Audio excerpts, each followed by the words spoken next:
That's big.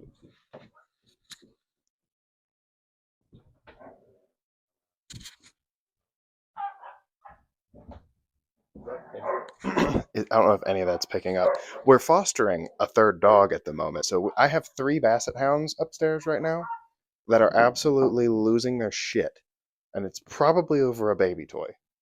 Hey guys, it's Ash from Ash from Warrior Props, and today we're going to do something completely different. I had been kicking around this idea for a while, and I just kind of couldn't commit to it until I figured what better time or time of year to do this than today. What I'm going to do today is normally I like to lay out a template, I like to put together a plan, and then show you guys how I've done something. And normally when I do a tutorial, it's about the second or third time I've done it, so I make sure when I'm showing you guys it's the same way I would do it as if a studio game company or like a high-end client would contract me to do it. A lot lately I've been working for some horror, some haunted attractions and some horror things here and there, and a lot of times they will contract me to make something that is completely out of my brain palace and then just send it and we'll do stuff with it later. And a lot of people with Halloween coming up are like, I'm running out of time and I don't know what to do. I also have a really tiny budget because our economy is dog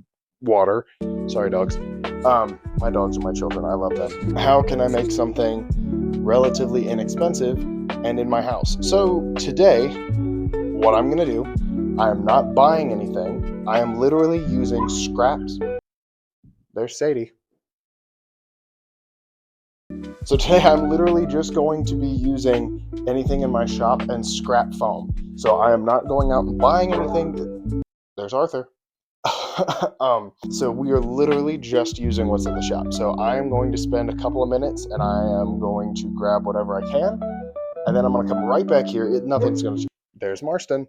Yes, my dogs are named after Red Dead characters. I'm going to come back here. I'm going to design something on the spot on this very table, and you guys are going to watch, enjoy. What I hope you take away from this more than anything is not necessarily to be like, oh, I can make this exact same thing that he's making. I want you to make something else. I want you to make something completely out of your own imagination.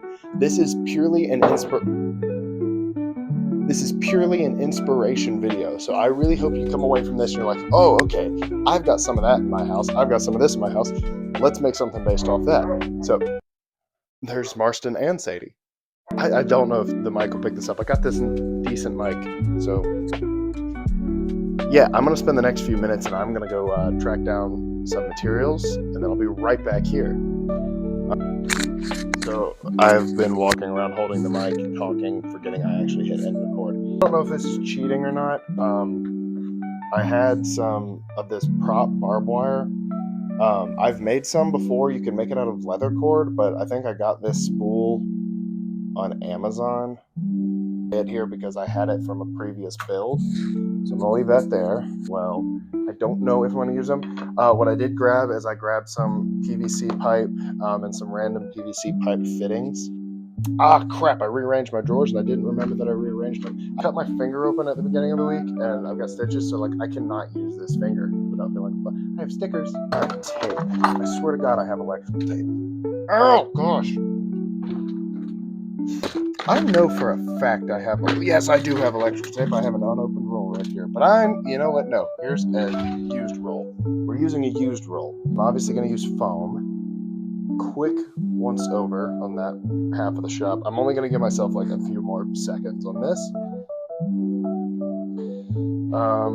Okay, I think that's an okay start. I really solely just want to use what's in my shop. What is this? Why are you making noise? Let's go back to that one. High quality production budget around here. Let's get into tracking down some inspiration for this. I probably could set up screen recording and use the tracker for the thing, but we're doing it live. Antique garden tools. When I'm doing this, I want something like kind of with a serrated edge. And again, I'm just going to Google images for this because I don't necessarily need to know. There's always going to be some obscure tool out there that no one's ever heard of, and I don't necessarily need to be doing my research on how it was used per se. I'm literally just kind of looking for something that I can kind of base it off of. Let's see, antique. It's gonna make sense too. It's called a limb cutter. It's a curved. It's an antique. Curved. Yeah. Okay, so pole saw, right? Yeah, pole pruning saw. That's what I'm thinking of. But calling it a limb cutter works for the genre we're working in today. Curved pruning saw antique. Ooh, I like the fold out on this. All right, now I'm gonna look up the dimensions. I think they're about 15 inches long.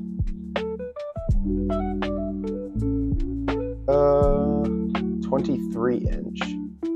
Okay, I like it. So yeah, we're gonna keep it the curved blade. We're gonna do serrated edge, base it off of a pruning saw. Now we have kind of what we're basing it off of, and we have our tools. Let's keep going. I think I've got something cool in mind here. Okay, so I've kind of got my materials in mind. I want to start with the handle, because again, I really kind of only want to incorporate the blade from the pruning saw here. So what I think I want to do is start with a handle, and obviously we're kind of going to take the lowest hanging fruit here. I've got PVC pipe, and I think we can make it kind of look like rusted steel pipe. So I'm definitely thinking something where we have a grip, and I think it would be kind of cool if. So I kind of think what I like the idea of is having a PVC pipe base, and then almost splitting off and having a Y shape, have like almost two of those blades like welded together and then joined into like a steel pipe. Anytime I do anything horror related, mixed medium is always the key to making it look more old and spooky looking. Okay, so I think that's what I want to start with. I want to start with making a steel handle first, and I think in my head I'm thinking kind of like the steel pipe from Silent Hill. And let's see, 15 inches. I think it should be a one-handed prop, but I think it should be able to be gripped by two hands. So I'm thinking somewhere around this length. You're gonna say that, and let's see about there. So hack that off.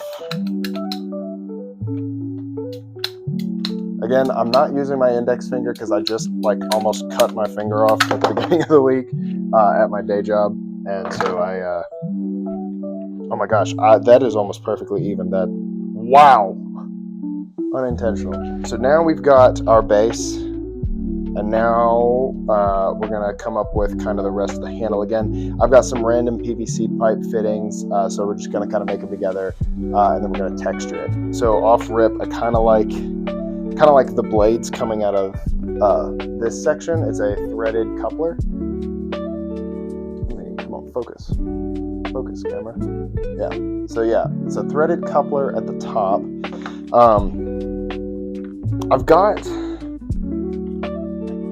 I could do two threaded couplers. I kind of like that.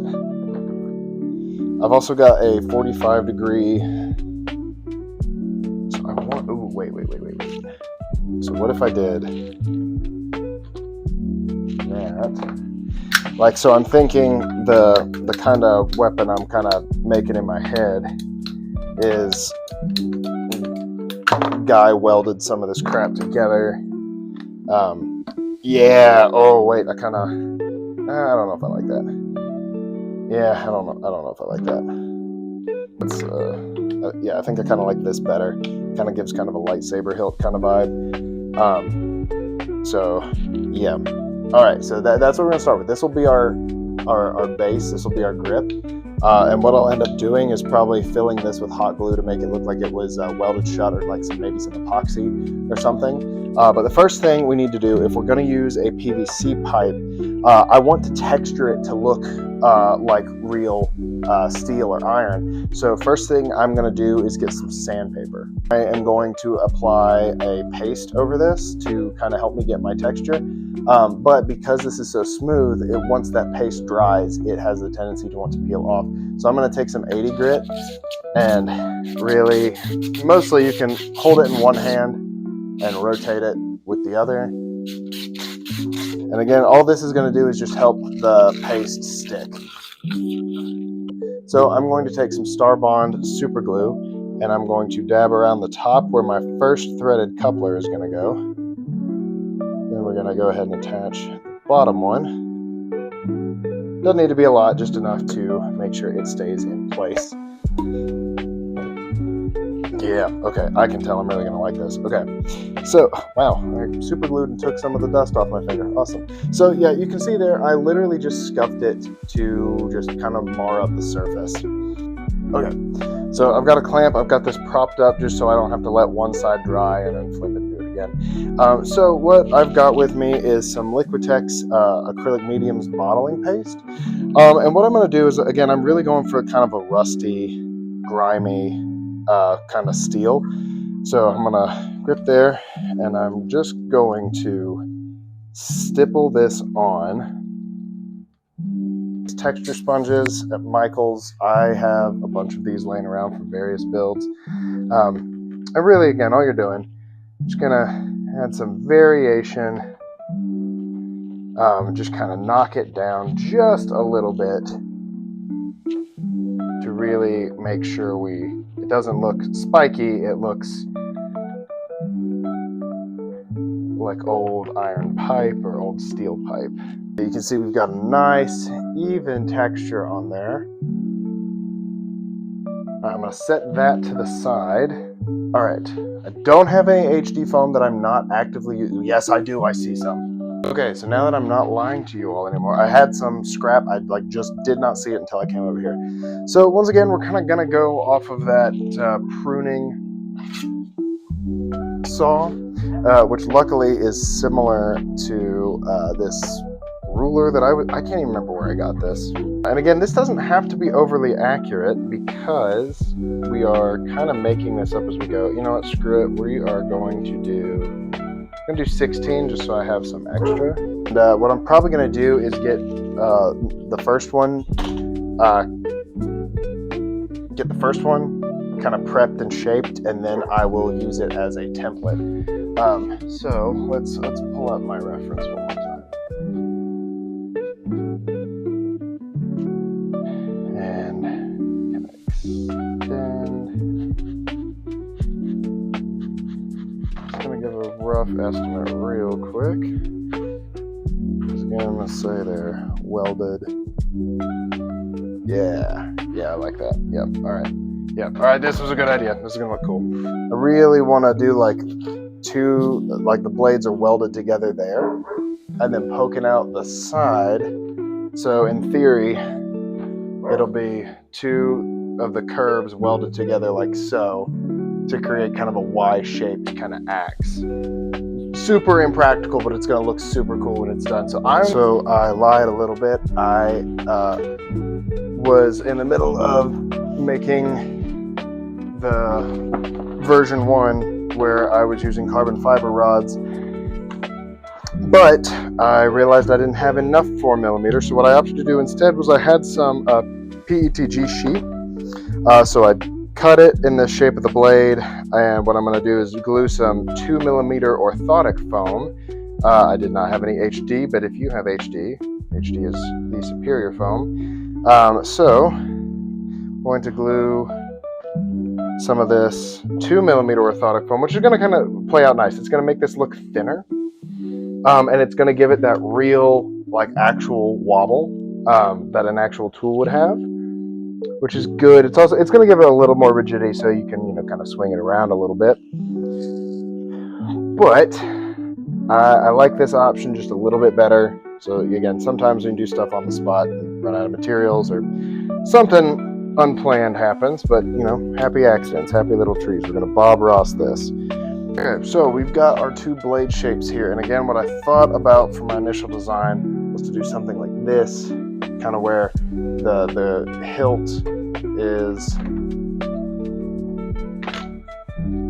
like, I kind of wanted it to look like the blades were welded together, and and that it would be kind of a Y-shaped hatchet kind of deal. I'm going to take my Sharpie here, and then let's mark a rough center.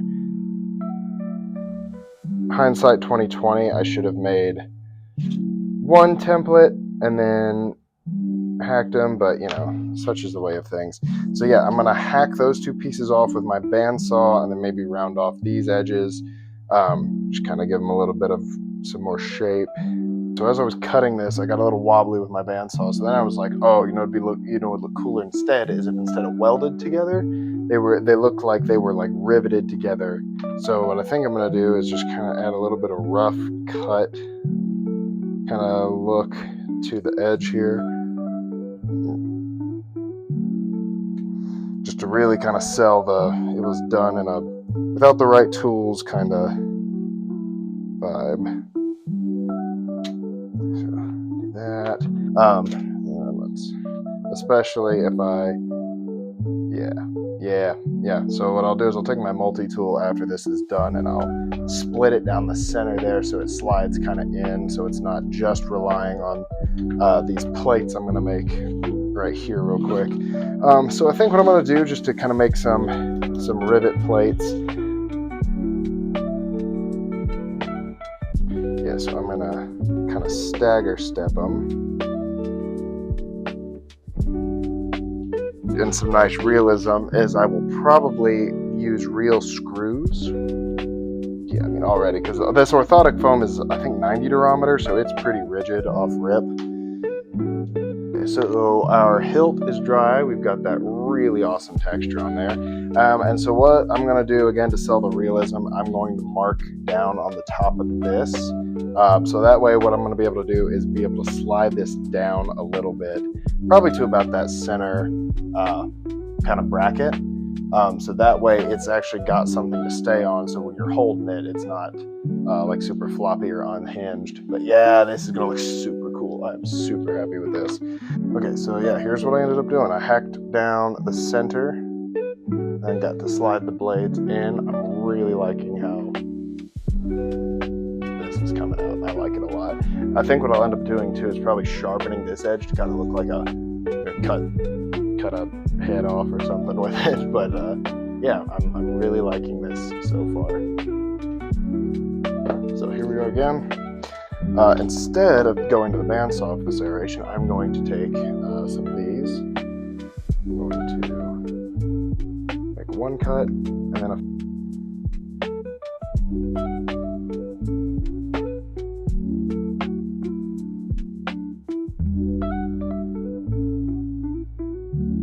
So it's the next day. I was waiting to do this just in case I needed to sand anything. So here I have both edges serrated. And I went back with my razor knife and I made this edge look sharpened. And the way I did that was I literally just laid it flat. And then I'm going to come in at the edge of the foam. And it's okay if it's a little uneven. That's all part of the charm with something like this. There is our base structure right there.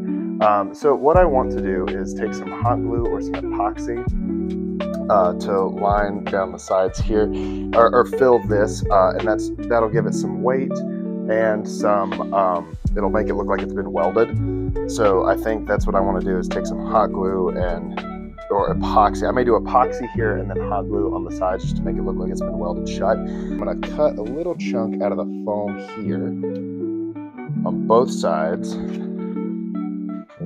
Feel around, make sure I'm in the right spot.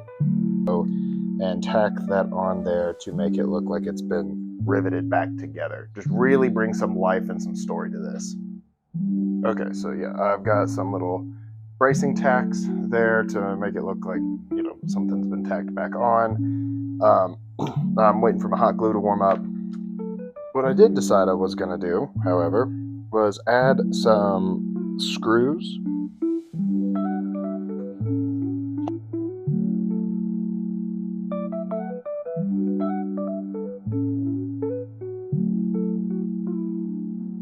We will fill this top portion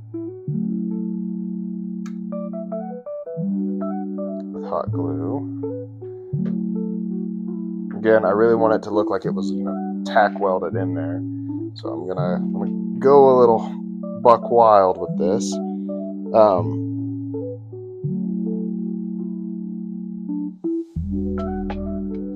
I think while we're waiting on glue to dry, just to add some more texture, I think I want to add some more acrylic paste.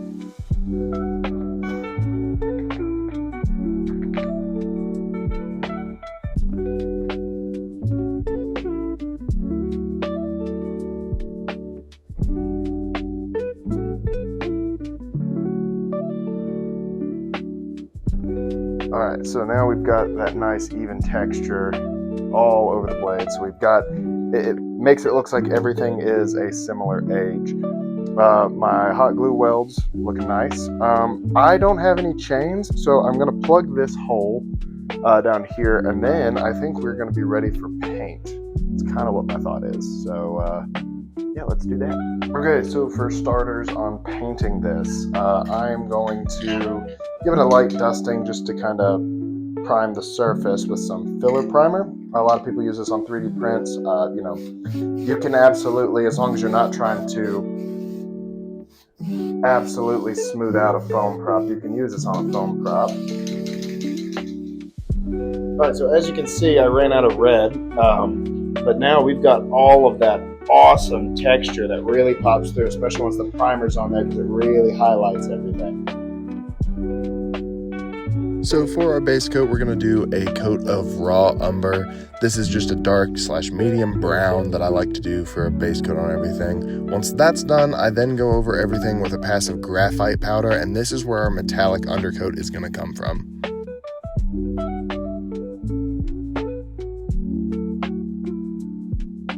Once the graphite and paint have had time to set and cure a little bit, we're then going to take some dirty down. I kind of mix between the yellow and the medium brown here, and this is just going to give us some decent highlighting effects and just kind of seep into that under the texture, the deeper texture that we did with that paste earlier. Once it sets there for a second, I then go over it with a shop rag, and this is just to tap dry it and make it settle in place. To bring out some more intentional grime, I then take a texture sponge and some of that raw umber and stipple that on kind of in a dry brush method here. Now to highlight some of the realism and show the pitting, I then take a piece of steel wool and then go over the whole prop after that raw umber pass. To bring out some metallic variation, I then take some silver paint. You can use Rub and Buff or any of the folk arts metallics, and then I'm going to dry brush that over the high areas to sell the effect even more. Once that's done, I then take some Dirty Down Rust, which is my current favorite paint on the planet right now, and I'm going to take some of the top layer of the jar, and I'm just going to go all over the prop with this, and this is to get our really deep, heavy aging pass done. Once that rust is done, then I'm going to go back over it with a piece of steel wool and just knock down some of the thicker areas again to highlight. I'm then going to go back once again with some silver paint and just dry brush right over the highlighted texture once again.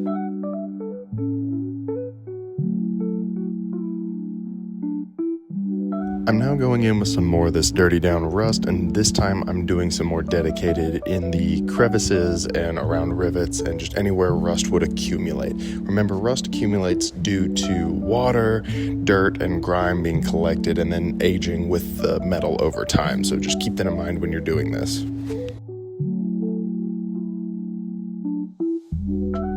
I then top off with some Dirty Down Yellow Rust just to add some extra highlights and polish off with some more silver, and then we can call this one done.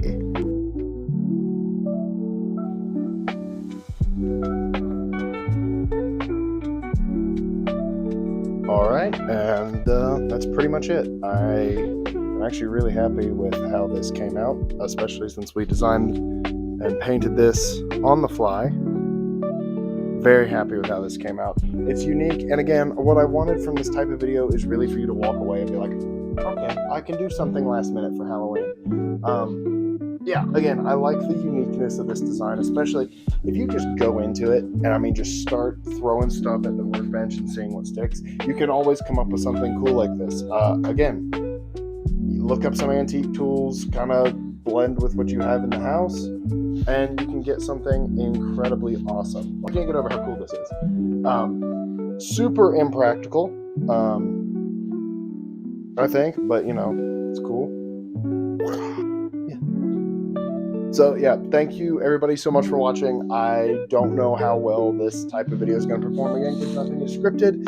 Everything is just going at it. The only parts that are going to be voiceovered are the painting parts, just because it's easier for me to do that after the fact.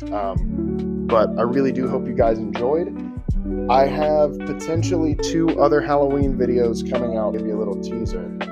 I started recording the build. I'm a big fan of Days Gone, if you can tell by my attire. So the baseball bat axe should be coming out here soon. As per usual, there's things behind me. But yeah, like I said, I'm kind of like stuttering on my words here because I've not done a video like this and I really wanted to try this out.